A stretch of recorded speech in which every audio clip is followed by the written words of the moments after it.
Hello, so I want to make this video about hearing the voice of God and discerning whether these voices are from God or if these voices are from the enemy.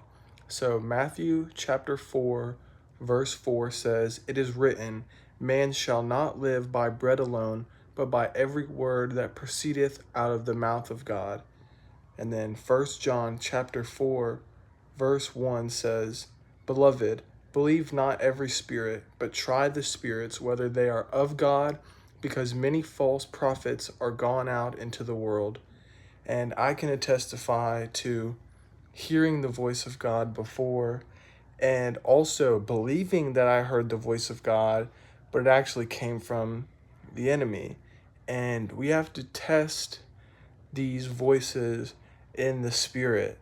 Now, it may sound hard, like, what does that mean? How do I test these voices in the spirit? But when you pray on these things and you feel them inside of you, and maybe, you know, God's telling you to do this and you try to do it and it doesn't feel right. It feels nasty. It feels wrong. It feels like it's not what you're supposed to be doing. Maybe it came from the enemy. And I can attest to things like this happening in my life where I spent time and time again thinking that I was letting God down, that I wasn't doing what he told me to do, that I just kept trying to do this and it wouldn't work.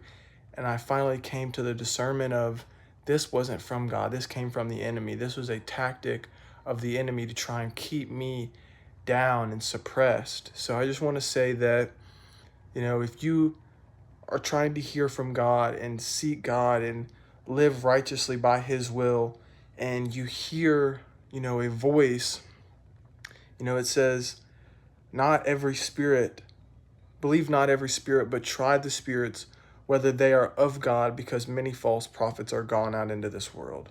So thank y'all.